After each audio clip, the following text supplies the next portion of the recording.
시편 128편이 강조해주고 있는 교훈은 한마디로 말하면 복은 하나님께로부터 주어지는 것이며 모든 사람에게 균등한 축복의 기회가 주어져 있음을 가르쳐주고 있습니다. 1절에 보면 여호와를 경외하며 그의 길을 걷는 자마다, 여호와의 길을 걷는 자는 누구든지 이런 뜻입니다. 모든 사람에게 복이 있도다. 이 말을 제가 말씀을 전할 때 어떤 사람은 동의하지 못할 수도 있습니다. 왜냐하면 내게 주어진 삶은 너무 불공평하고 또 불공정하고 다른 사람에 비해서 축복의 기회가 부족하다고 생각하는 사람들에게는 동의가 잘 되지 않을 것입니다. 물론 주어진 여건과 환경이 어떤 사람은 나보다 30m, 40m, 10m, 50m 앞서서 출발하는 것처럼 여겨지는 그런 상황에 있는 사람들을 제가 이해하지 못하는 것은 아니에요. 그렇지만 인간은 한계가 있지만 하나님의 능력은 무한하다는 거죠. 인간의 불리함과 불공정한 상황들을 능히 상쇄할 수 있는 능력이 하나님의 손안에 있다는 것입니다. 그래서 하나님은 인간의 불리함을 유리함으로 만들 수가 있고 인간의 연약함을 강함으로 만들 수가 있으며 인간의 약점을 강점으로 오히려 바꾸시는 분이 바로 하나님이시라는 것을 저와 여러분은 이 말씀을 통해 믿어야 될 점이 있습니다. 그래서 사람이 할 수 없는 것을 하나님은 하실 수가 있다는 것입니다. 그래서 오늘 성경에 보니까 하나님을 경외하며 하나님의 길을 걷는 모든 사람에게는 복이 있다는 겁니다. 어떤 사람에게는 복이 있고 어떤 사람에게는 하나님을 잘 믿어봐도 안 된다는 그게 아니에요. 모든 사람에게 주어진 여건과 환경에 어떠함과는 상관없이 하나님께서는 그 모든 상황을 breaking through 한다는 거예요. 뚫고 나아갈 수 있는 능력이 하나님의 손안에 있다는 것입니다. 그래서 하나님은 열등감, 또 자괴감, 실패감, 좌절감으로부터 우리로 하여금 이 시편 128편을 통해 뛰쳐나오도록 브레이크 스루 하도록 우리에게 지금 도전을 두고 있습니다. 모든 사람을 향한 하나님의 사랑과 능력의 하나님의 부르심과 콜링이 바로 이 시편 128편입니다. 모든 사람에게 복이 약속된 복의 길이 약속되어 있다는 거죠. 두 번째로 이 시편 128편은요, 인생의 복이 하나님께 속한 영역이라는 겁니다. 어떤 사람은 착각하거나 오해하기를 내가 노력만 해도 내가 마음먹고 노력만 하면 내 힘과 노력으로 능히 복 있는 삶을 살 수 있다고 생각하는 사람이 있어요. 그건 여러분 오해입니다. 복의 걸음과 출발은 하나님이시라는 거예요. 오늘 1절에서 복이 있도다라는 단어가 있죠. 복이 있도다. 그의 길을 걷는 자마다 복이 있도다. 여기 복이 있도라는 단어는 히브리어로 아쉬레라는 단어인데, 아쉬레. 이 아쉬레라는 단어는 뭐예요? 복이 있다라는 겁니다. 하나님께서 그렇게 선언하고 있어요. 그래서 열등감에 빠지기를 잘하는 우리를 향한 하나님의 자신감의 표현입니다. 너희들 상황에, 환경에, 사람 때문에 좌절감 갖고 열등감 갖고 낙심하고 실패감 속에서 그렇게 살지 말라는 거예요. 내가 그 모든 것을 뚫고 나올 수 있는 힘과 능력과 지혜가 되어주겠다는 거예요. 지금까지는 불리한 상황 속에서 환경에 눌려 살아왔다면 이제부터는 하나님의 도우심으로 그것을 뚫고 나아갈 수 있다는 겁니다. 세상을 살아가면서는 차별이 있고 불공정함이 있을지라도 하나님은 결코 인생을 차별하지 않는다는 거예요. 저와 여러분은 세상의 불리함과 부조리를 크게 보기보다는 하나님의 능력을 크게 볼 수 있는 안목을 갖기를 주의 이름으로 축복합니다. 세 번째, 이 이 시편 128편은요, 이것이 강조하고 있는 것은 여호와께로부터 주어지는 복은 부분적인 복이 아니라 포괄적인 복이라는 겁니다. 제가 앞에서 아까 하나님 안에서는 차별이 없다고 그랬죠. 그리고 복은 하나님께 속한 영역이라고 그랬습니다. 그런데 사람들 중에는 하나님 없이도 내가 인생을 잘 살아갈 수 있다고 생각하는 사람도 있어요. 이것은 신학적으로요, 교만한 사람이라는 겁니다. 교만. 따라합시다. 교만. 교만이라는 것은 뭐예요? 복이 하나님께로부터 주어진다는 것을 인정하지 않는 태도입니다. 하나님 없이도 충분히 인간의 생사복, 국가의 흥망성쇠를 이룰 수 있다는 거죠. 인간의 노력과 힘만으로 이룰 수 있다는 거죠. 이것은요, 극단적 세속적 인본주의입니다. 사람의 힘으로만 될 수 있다는 것은요, 이 교만함이고 오만함입니다. 그래서 시편 1편에 보면 복 있는 사람은 악인의 길을 쫓지 아니하고 오만한 자의 자리에 앉지 아니하고 죄인의 길에 서지 않고 오만한 자의 길에 앉지 아니하고 그랬습니다. 여기서 말하는 이 오만함이 뭐예요? 하나님 없이도 잘 살아갈 수도 있다고 생각하는 이 오만한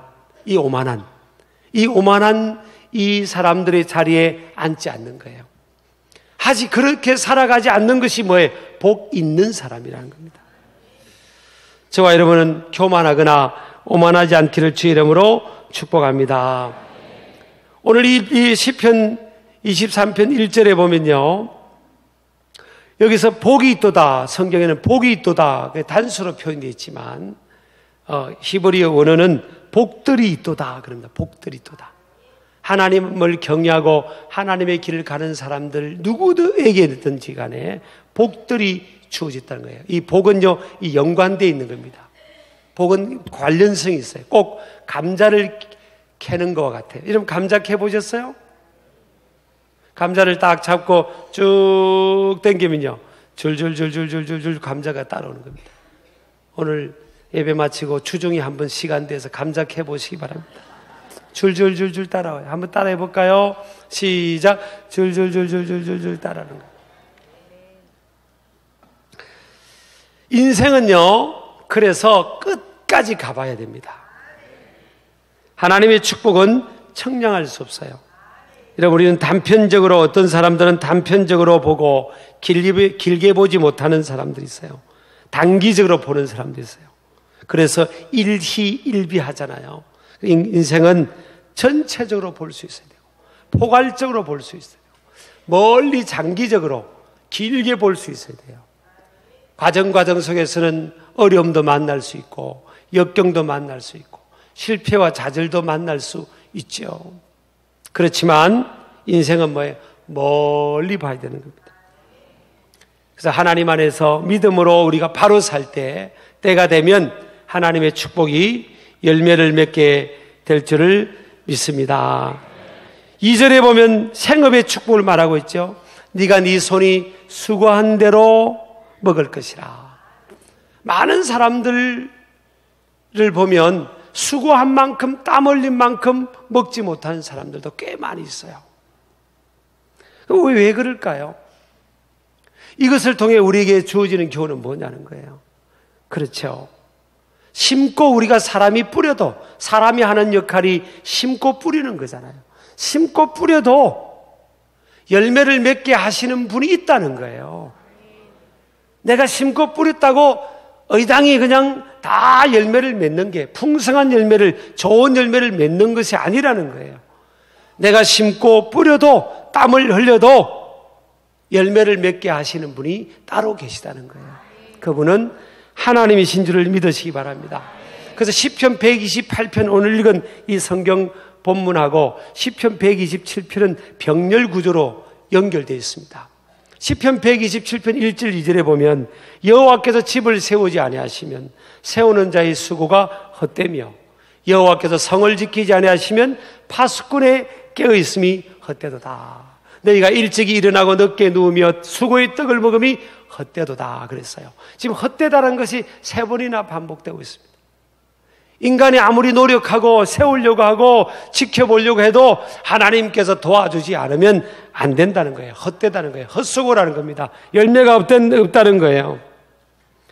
근데 바꿔 말하면 뭐예요? 하나님께서 도와주시면 도와주시는 인생은 복 있는 인생이 되고 그 손이 수고한 대로 열매를 얻게 된다. 우리 아멘 하시기 바랍니다. 우리가 수고한 대로 또 땀을 흘린 대로 열매를 맺게 되는 삶이 뭐예요? 형통한 삶이에요. 2절에 보면 이 형통하리로다, 복되고 형통하리로다. 여기서 형통하리라는 이 말은 뭐는가 하면 히브리어로 토브라는 단어입니다. 하나님께서 세상을 만드시고 나서 토브 메오드 그랬잖아요.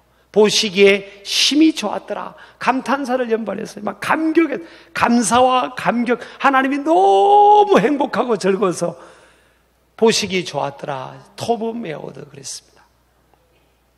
형통하리로다 이 말은 뭐예요? 결혼식이나 축제의 즐거움과 같은 행복이 넘치는 삶을 말하는 거예요.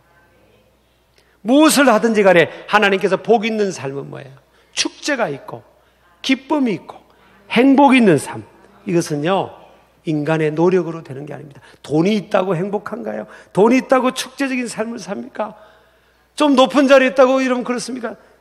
너무 높아가면요 그 이상 말하지 않겠습니다. 그게 아니에요 여러분.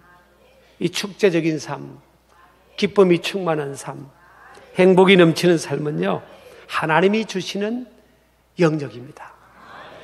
그래서 오늘 2절에 보니까 내가 내 손이 수고한 대로 먹을 것이라 내가 복되고 형통하리로다. 이게 여러분 히브리어 이게 문장으로 보면 이 내가가 빠져도 돼요. 네가 내 손이 수고한 대로 먹을 것이라 복되고 형통하리로다 이래도 되는데 왜 내가가 들어가 있죠? 히브리어로는 라크라는 단어인데 이것은요 너에게 이런 뜻입니다. 너에게. 그러니까 복 있는 사람을 강조하기 위한 거예요. 그 사람을 부각시키기 위해서. 많은 인생들이 있지만 어떤 사람은 손으로 수고한 대로 복을 누리고 복을 받는 거예요. 형통한 거예요. 누구에게? 너에게. 하나님을 경외하는 너에게 그 복이 있다는 겁니다. 이 넘치는 삶은요 넘치는 기쁨과 행복이 넘치는 삶은 어떻게 보면 땅으로 치면 가나안 땅과 같아요. 가나안 땅. 젖과 꿀이 흐르는 땅. A land flowing with milk and honey. 젖과 꿀이 흘러넘치는 땅. 많은 사람들을 축복하는 땅. 막 기쁨이 충만해서 다른 사람들이 그 사람만 봐도 그냥 기쁨이 오는 것 같고 어떤 사람 얼굴이 평안하고 평강이 은혜가 충만하니까 그 사람을 보기만 해도 막 마음이 평안하고 어떤 사람 막 기분 좋다가 그 사람은 막 기분이 나빠지고 완전히 다른 인생이죠. 젖과 꿀이 흐르는 땅. 내가 복되고 형통하리로다. 하나님께서 그렇게 말씀하시는 거예요. 그러니까 복은요 하나님이 주시는 영역이에요. 축복은 하나님이 주셔야 됩니다. 오늘 두 번째로 이 시편 128편에서 언급되고 있는 복은요 아까는 손으로 하는 대로 복을 주신다고 했죠. 생업의 복을 말씀하고 있고 오늘 다 다루지는 않겠지만 행복이 넘치는 가정의 축복을 3절에 말씀하고 있습니다. 내 집 안방에 있는 내 아내는 결실한 포도나무 같으며 내 식탁에 둘러앉은 자식들은 어린 감람나무 같으려다. 자식들이 막 뿔뿔이 흩어져 있지 않고요 또 아내는 결실한 포도나무 같다는 거예요. 여기서 여러분 내 집 안방에 있는 이 단어는 히브리어로 베야르 케테라는 단어인데 구석에 있는 집 구석에 있는 이런 뜻입니다. 사실은 여러분 성경이 지금 기록되고 시가 노래됐을 때는요 이 여인의 대우가 아주 하등의 대우입니다. 열등의 대우예요. 구석에 있는 존재라는 거예요. 이건요 비단 여자만이 아니에요. 요즘은 남자가 구석에 있는 것 같잖아요. 어떤 집은 뭐 우스개 말이지만 배를 타고 배가 전복이 되면요 제일 먼저 애기 건지고 그 다음에 여자 건지고 그 다음에 강아지 건지고 그 다음 기다렸다가 남자 건지고 이게 남자의 현주소예요 지금. 어쨌든 이 배우자는 뭐예요? 그 당시에는 약자가 여인이었는데 근데 구석에 있는 존재인 줄 알았더니 하나님이 복을 주니까 결실한 포도나무와 같다. 여러분, 결실한 포도나무를 한번 생각해 보세요. 왜 하나님께서 연약한 여인을, 배우자를 결실한 포도나무라고 했을까? 이런 포도나무에 포도를 한번 따본 적이 있으세요? 저는 저희 집에 포도나무가 있어가지고 어릴 때 포도를 많이 따먹었습니다. 포도가 익으면요, 익은 포도 열매가 잘 떨어져요. 근데 포도가, 여러분 상상을 해보세요. 포도나무에 포도가 무성하게 포도가 맺혔다고 생각해 보세요. 여기서 결실한 이런 단어는 꾸준하게 한번 원타임으로 열매를 맺은 게 아니고 꾸준히 열매를 풍부하게 맺은 상태입니다. 이 포리아라는 히브리어 단어가 꾸준히 열매를 풍부하게 맺은 상태예요. 포도나무는 풍성한 축복의 통로를 의미하잖아요. 그러니까 결실한 포도나무라는 것은 뭐예요? 꾸준히 열매를 풍성하게 맺어서 다른 주변의 사람들에게 나누어주는 복의 통로라는 뜻이에요. 구석진 곳에 있고 불리한 상황에 있고 연약한 존재인 줄 알았더니 하나님을 경외하는 복 있는 사람을 만나니까 그가 어떻게 되죠? 결실한 포도나무가 되는 겁니다. 꼭 보아스와 룻의 만남이죠. 힘이 없는 것 같은 이 룻이라는 여인이 보아스라는 남자를 만나니까 예수님의 족보에 그 이름이 기록이 되고 다윗의 정조모가 되잖아요. 결실한 포도나무의 이름은 주렁주렁 익은 과일이 맺혔을 때 그것을 바라보는 그 포도원의 주인은 어떻게 바라보겠어요? 포도나무의 가지에 열매가 익은 좋은 상품의 열매가 주렁주렁 맺혔다. 그러면 찡그리고 보겠어요? 기쁨과 감사와 감격으로 바라보겠어요? 와, 우리 포도나무에 포도가 많이 열렸네. 와, 그러진 않을까요? 와, 감사와 감격. 여러분요, 우리 배우자를 바라볼 때 이렇게 기쁨과 감사와 감격으로 바라봐야 돼요. 믿음으로 보세요. 지금 연약하고 구석진 곳에 있는 것 같은데 하나님이 은총을 주시고 복을 주시니까 결실한 포도나무가 된다잖아요. 뭐 여인 아내만을 놓고 적용하는 거 아니에요. 남자도 마찬가지죠. 근데 우리는 왜 배우자를 결실한 포도나무로 못 바라봐요? 와, 집에 갔다가 밖에 나갔다가 남편이 퇴근하고 들어오면 여보 와 이렇게 맞아야지. 그러면 안 되잖아. 와, 저는 집에 갔다가 밖에 나갔다가 우리 집에 들어가면 우리 아내가 여보 와 보고 싶었어요. 와 이러지. 그렇게 맞이해줘요. 근데 여러분 가정이 그렇다는 게 어떤 집은 그렇대요. 어떤 집은 남편이 마음 먹고 일찍 집에 들어오면 막 화난데 여자분들이 왜 이렇게 빨리 들어왔냐고. 지금 감사와 감격이 있어야죠. 지금은 구석진 곳에 있는 것 같고 여러분 그 당시에 여인은 얼마나 셈에도 숫자에도 안 들어갔는데 아무것도 못하는 것 같고 약한 것 같은데요. 하나님을 경외하는 배우자를 만나서 그 꾸준한 열매를 풍성하게 맺는 축복의 통로가 된다는 거예요. 여러분 이 여자 속에는요, 뭐 남편도 마찬가지죠. 배우자 속에는 뭐예요? 엄청난 잠재력이 있는 겁니다. 엄청난 잠재력이 숨겨져 있어요. 약하게 보이지만 그 안에 있는 거예요. 자, 결실한 포도나무를 여러분이 만약에 그걸 만지고 그걸 포도를 딴다고 할 때 막 이렇게 따요? 포도를 여러분 잘못 건드리면 다 떨어져 버려요. 한두 송이면라도 떨어지면요, 그거 상품 가치가 떨어지잖아요. 그러니까 결실한 포도나무를 만질 때 감사와 감격과 설레임을 가지고 부드럽게 이렇게 싹 대하잖아요. 세심하게 대하지 않습니까?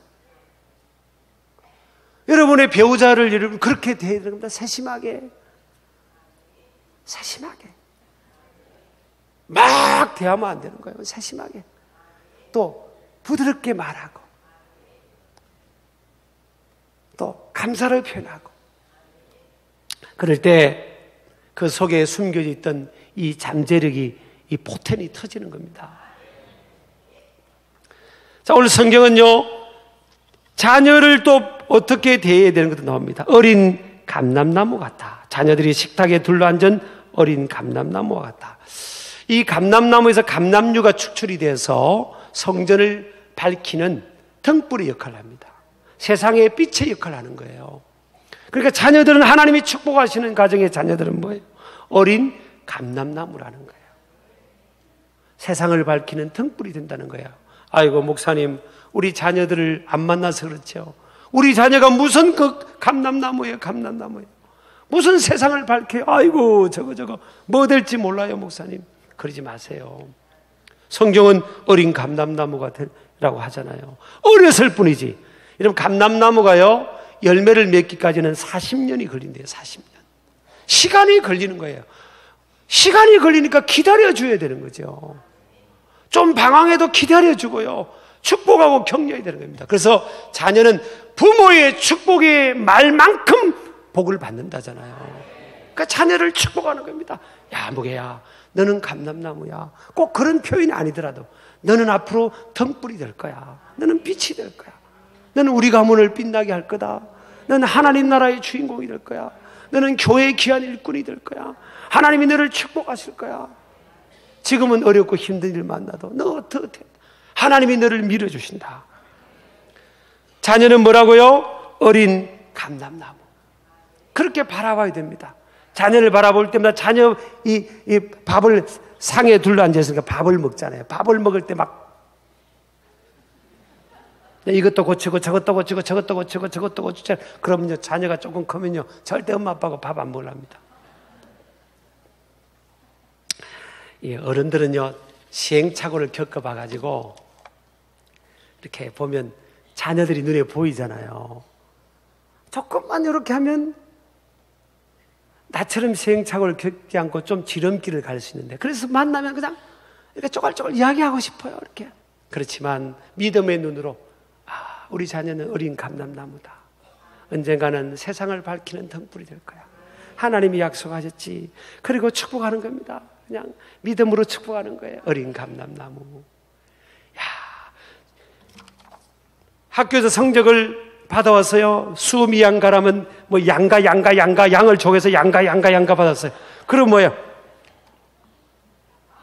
화가 날 수 있잖아요. 그래도 짐승 중에 양이 제일 순한 거야. 양이 제일 복이 있는 거야. 그런 마음으로 말해요. 우리가 축복해주고요.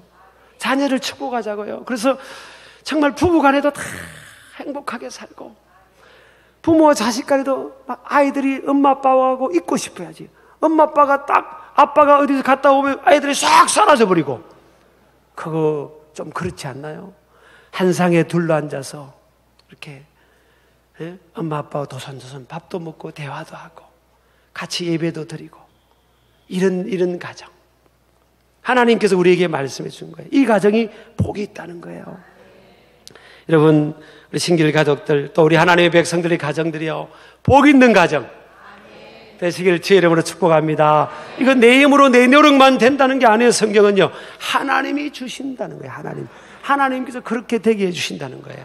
우리가 하나님을 경외하고 하나님 말씀 붙들고 내가 하나님 앞에 바로 서면 바로 살면 하나님께서 우리 배우자도 복을 받고 우리 자녀들도 복을 받는 복 있는 가정이 되는 것을 믿으시길 축복합니다.